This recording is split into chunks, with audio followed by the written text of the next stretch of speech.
Where are you listening from? In the quiet hours between midnight and dawn, when the modern world softens its edges, pull a blanket close.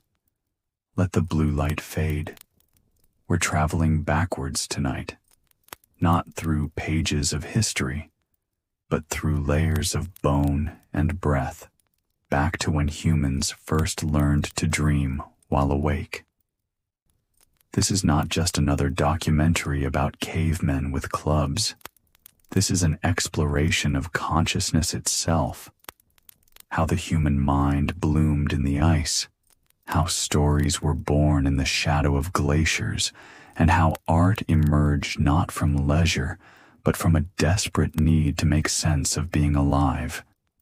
If you find comfort in slow, meditative storytelling about forgotten worlds and the deep rhythms that still pulse beneath our digital skin, then settle in.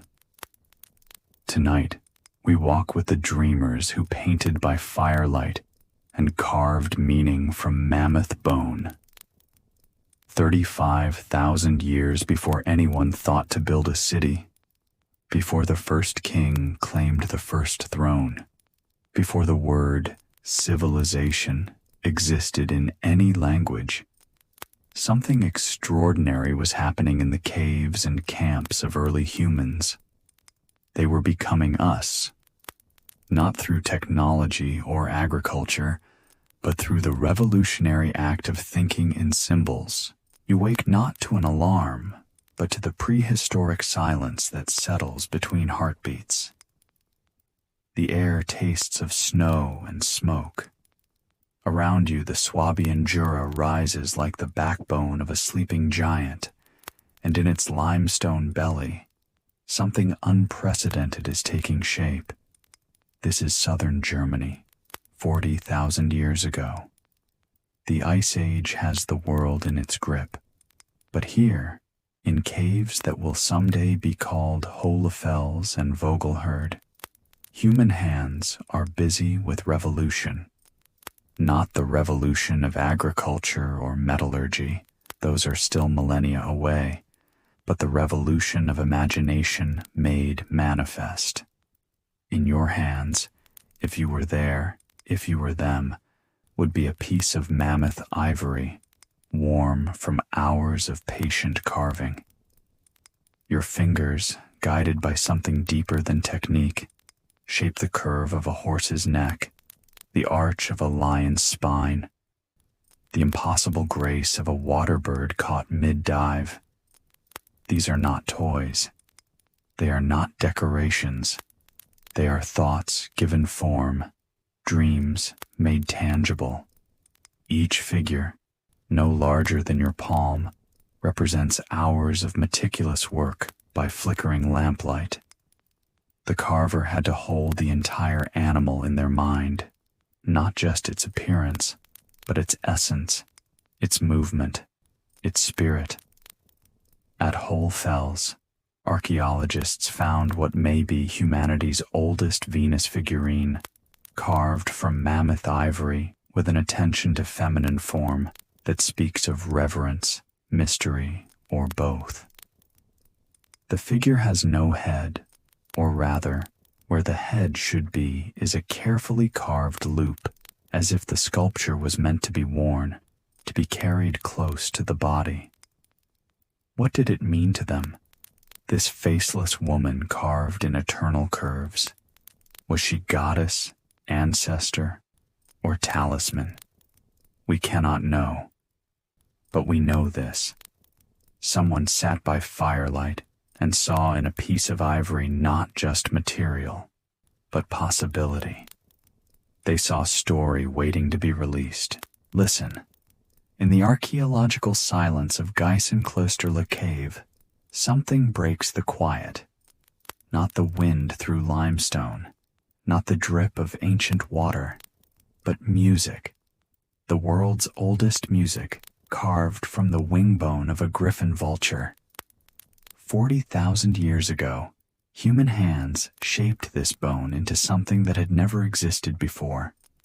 A flute. Not the crude whistle you might imagine from primitive people, but an instrument with 5 finger holes, precisely spaced to produce a pentatonic scale that still sounds familiar to modern ears. The mathematics of music already lived in their minds. They understood intervals, harmonics, the relationship between hole placement and pitch. This was not accidental beauty, but intentional art, sophisticated as any symphony. Imagine the first time someone blew across that bone and heard not the silence of the dead vulture, but melody. The sound would have echoed off cave walls, multiplied and amplified until the stone itself seemed to sing. In that moment, humanity crossed a threshold. We learned that we could take the stuff of death, bone, sinew, breath, and transform it into life, into meaning, into connection.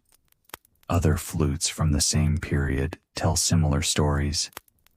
At Hohlefels, a 5-hole flute carved from swan bone demonstrates not just individual artistry, but cultural knowledge passed from hand to hand, generation to generation. These were not isolated experiments, but established traditions.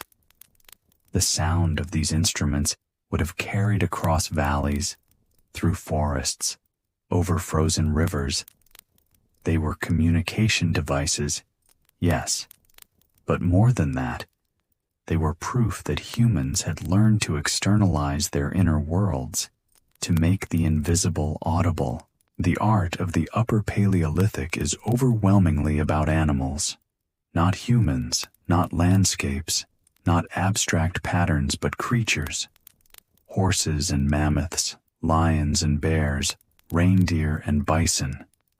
They flow across cave walls in ochre and charcoal, leap from carved ivory, emerge from shaped stone. At Chauvet Cave in southern France, painted 36,000 years ago, we find not just images, but narratives. A pride of lions moves in formation across the limestone wall. Their bodies overlap and interact, suggesting motion, hierarchy, and tension. The artist understood not just how lions look, but how they behave, how they hunt, how they exist as social beings. This was not nature photography in pigment. This was psychology made visible. The caves were not galleries, but theaters of the mind, where humans worked out their relationship with a world full of creatures more powerful, more dangerous, and often more graceful than themselves. Why animals? Why not paint landscapes or geometric patterns or scenes of human triumph? Perhaps because in the Paleolithic mind, the boundary between human and animal was more porous than we can imagine. The shamanic traditions still practiced by some hunter-gatherer societies offer clues. The animal is not other, but teacher, guide, spirit ally. In many of these paintings, human figures appear rarely, and when they do, they're often hybrid, part human, part beast. The famous sorcerer of Les Trois Frères cave in France has human legs but the body of a bison, the antlers of a deer, the tail of a horse. This is not confusion, but transformation. Not error, but ecstasy. The animals on the cave walls were not prey, but partners in a cosmic dance that included life, death, hunting, being hunted, and something beyond both that we might call sacred reciprocity. Death, for Paleolithic humans, was not an end but a transition requiring careful choreography. We know this from the graves they left behind. Not random burials, but deliberate, ritual-laden interments that speak of profound belief in something beyond the visible world. At Sungir, in what is now Russia, 2 children were buried 34,000 years ago with a precision that takes the breath away. Their bodies were laid head to head, surrounded by thousands of carved ivory beads sewn into elaborate clothing. The older child wore a cap decorated with fox teeth. Spears, carved animals, and other grave goods surrounded them like a constellation of meaning. The sheer labor represented by those beads, each one carved by hand, polished, perforated, suggests thousands of hours of work for children. This was not a society that viewed the young as expendable or that saw death as mere biological termination. At Kafza Cave in Israel, a child was buried 100,000 years ago with a deer antler clutched in their hands. The antler had been shaped, polished, transformed from mere bone into artifact. Someone placed it there with intention, with love, with hope that it would matter in whatever came next. These burials challenge every assumption about primitive people. They reveal emotional sophistication, spiritual complexity, and social investment that rivals any civilization. The dead were not discarded, but celebrated, not forgotten, but remembered through ritual that required community effort and shared belief. The grave goods tell stories, tools for the journey, food for the crossing, ornaments for beauty that transcends decay. They suggest a worldview where consciousness survives the body, where the individual matters enough to deserve ceremony, where death is not termination, but transformation. What changed in the human brain around 50,000 years ago? Why did art suddenly explode across the archaeological record, not just in one place, but simultaneously across continents? The answer may lie not in mutation, but in critical mass, not in biology, but in culture. Language, that most human of abilities, may have reached a tipping point. Not just the ability to communicate, other species do that, but the capacity for infinite generativity, for combining sounds into meanings that had never existed before. With complex language came complex thought, and with complex thought came the need to externalize the mind. The Venus figurines scattered across Europe tell this story. From France to Russia, humans were carving similar forms, exaggerated female figures with emphasized hips, breasts, and thighs. Some have no faces, others no feet. They are not realistic portraits but symbols, ideas made manifest. What did they represent? Fertility goddesses, ancestral spirits, self-portraits by women who understood their own power. We may never know for certain, but we know they mattered enough to be carved again and again, carried across vast distances, traded between groups. The figurines suggest something profound. Humans had learned to think about themselves symbolically. They could hold the concept of woman, or mother, or goddess, separate from any individual woman, mother, or goddess. This is abstract thinking at its most sophisticated. By 30,000 years ago, human tool-making had transcended mere utility and entered the realm of art. The Solutrean culture of France and Spain created stone blades so thin and perfect they could only have been made by master craftspeople working at the absolute limits of the material. These were not everyday tools, but ceremonial objects, too beautiful and too fragile for practical use. Some are over a foot long, but only a few millimeters thick. Impossible to create without complete mastery of stone's properties and the patience to work through countless failures. Why make something so beautiful that it couldn't be used? Perhaps because the making itself was the point. The Solutrean blades are meditations in stone, proof that human hands could impose perfect symmetry on intractable material.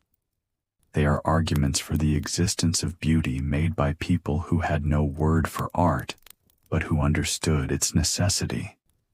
The same impulse shows up in bone needles so fine they rival modern manufacturing, in spear points decorated with patterns that serve no functional purpose, in handles carved into the shapes of animals when simple grips would have worked better.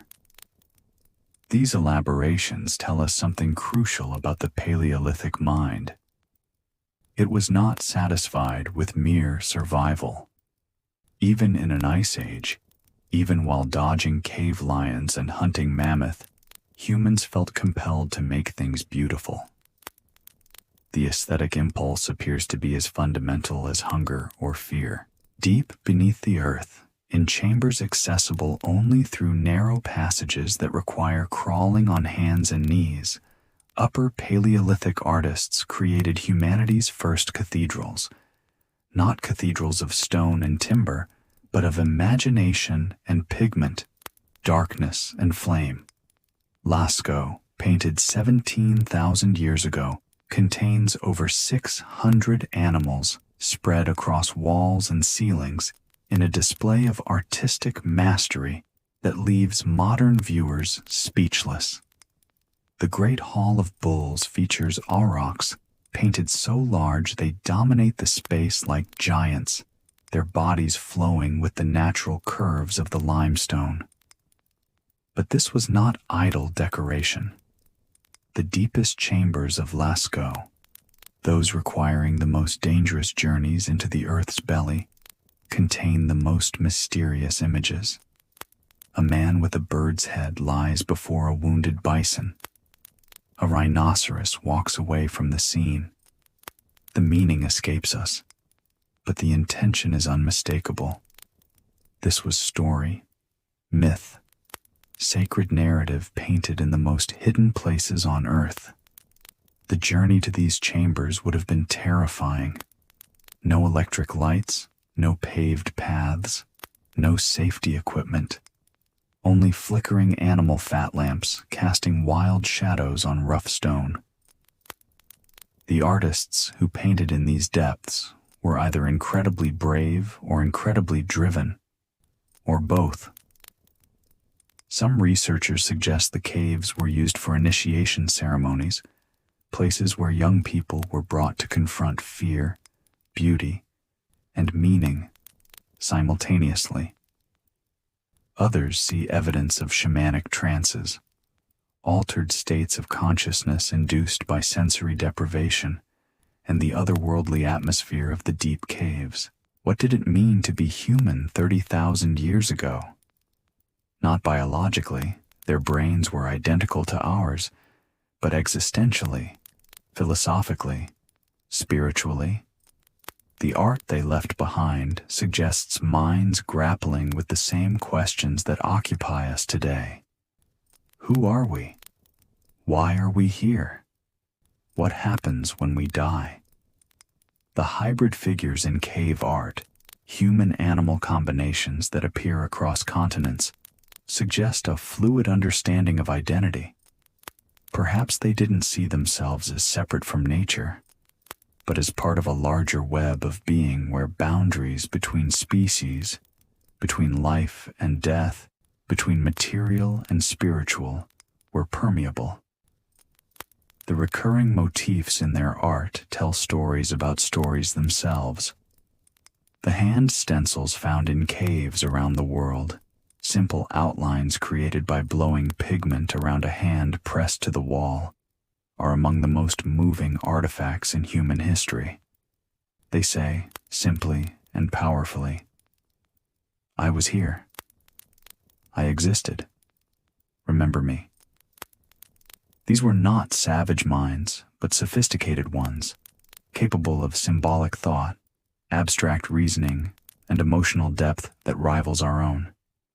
They worried about their children, grieved their dead, celebrated their triumphs, and wondered about their place in the cosmos. The difference between them and us is not intelligence, but context. They lived in a world without writing, without permanent settlements, without accumulated technology. But they had something we've largely lost: unmediated contact with the natural world and each other. Time, for Upper Paleolithic peoples, was not linear, but cyclical, not measured, but experienced. The seasonal migrations of animals, the phases of the moon, the changing angle of sunlight, these were their calendars, and their rituals were synchronized with these natural rhythms. At some sites, archaeologists have found evidence of what may have been seasonal gatherings, places where scattered bands came together when the reindeer migrated or the salmon ran. These were not just practical meetings, but social and spiritual events where marriages were arranged, stories shared, and collective identity renewed. The famous Venus of Lausel, carved 25,000 years ago, holds what appears to be a bison horn marked with 13 notches, possibly representing lunar months or menstrual cycles. If so, this suggests a sophisticated understanding of time's passage and perhaps the earliest attempt at calendar making. But these were not mechanical measurements. Time was sacred, embedded in story and symbol. The passage of seasons was not just observed, but participated in through ritual, dance, and ceremony. Humans didn't just live through time. They collaborated with it. The burials scattered across Europe and Asia tell the same story. Bodies positioned to face certain directions, grave goods arranged in meaningful patterns, evidence of ceremonies that took place not just at death, but at regular intervals afterward. The dead were not abandoned, but maintained as part of the community's ongoing story. One of the most remarkable discoveries in Upper Paleolithic archaeology is the evidence for long-distance trade and communication. Shells from the Mediterranean found in caves in Central Europe. Baltic amber, discovered in sites hundreds of miles to the south. Ideas, materials, and techniques moving across vast distances at walking speed. This was not random exchange, but systematic networking. The same artistic styles, tool technologies, and burial practices appear across regions separated by mountain ranges and weeks of travel. Information flowed through these networks like data through fiber optic cables, but carried by human memory and relationship. The implications are staggering. These supposedly primitive peoples had created continent-spanning communication systems without writing, without permanent settlements, without any of the infrastructure we associate with complex societies. They did it through pure social organization, memory, and trust. A shell bracelet found in a cave in France tells a story of hands passing precious objects across unimaginable distances, of trust between strangers, of value systems that recognized beauty and rarity. These were not isolated bands struggling for survival, but interconnected communities sharing knowledge, materials, and dreams. Childhood in the Upper Paleolithic was not a separate category, but an integral part of community life. Children learned by watching, by participating, by being present for everything from tool making to ritual ceremonies. They were not protected from reality, but gradually initiated into its complexities. At Kent's Cavern in England, tiny handprints on cave walls show that children as young as 3 or 4 were present during painting ceremonies. They weren't just observers, but participants, their small hands contributing to the great artwork alongside adult hands. Toy-like objects found at various sites, miniature spear throwers, small figurines, child-sized tools, suggest that play and learning were seamlessly integrated. Children learned adult skills through games, through imitation, through being included in adult activities rather than separated from them. This was education without schools, knowledge transmission without books. Everything a child needed to know to survive and thrive was embedded in daily life, in the stories told around fires, in the patient demonstration of skills, in the gradual assumption of responsibility. The result was resilience. Children who grew up this way became adults capable of extraordinary things, crossing continents on foot, surviving ice ages, creating art that still moves us 30,000 years later. They learned not just facts but wisdom, not just techniques but understanding. The hybrid figures in cave art, beings that are part human, part animal, may represent some of humanity's earliest spiritual specialists. Shamans, medicine people, individuals who served as bridges between the everyday world and the realm of spirits, dreams, and visions. Ethnographic studies of modern hunter-gatherer societies reveal remarkably consistent patterns in shamanic practice. The use of altered states of consciousness, the belief in soul travel, the ability to communicate with animal spirits, the role as healer and guide for the community. If similar practices existed 30,000 years ago, and the art suggests they did, then the caves may have been theaters of transformation, places where shamans journeyed to other worlds and returned with healing, prophecy, or simply the reassurance that the community was connected to larger forces. The deep chambers of caves, with their disorienting acoustics and otherworldly atmosphere, would have been perfect settings for inducing trance states. Combined with rhythmic chanting, drumming, and the flickering light of fat lamps, they could have provided gateway experiences to non-ordinary reality. The paintings themselves may have been maps of these inner journeys, visual records of encounters with spirit animals, mythological beings, and archetypal forces that exist beyond the boundaries of ordinary perception. The Venus figurines found across Europe represent one of the most widespread artistic traditions in human history, spanning 20,000 years and thousands of miles. These small sculptures of women, some pregnant, some not, all emphasizing feminine power and fertility, tell stories about societies that may have been more egalitarian than we imagine.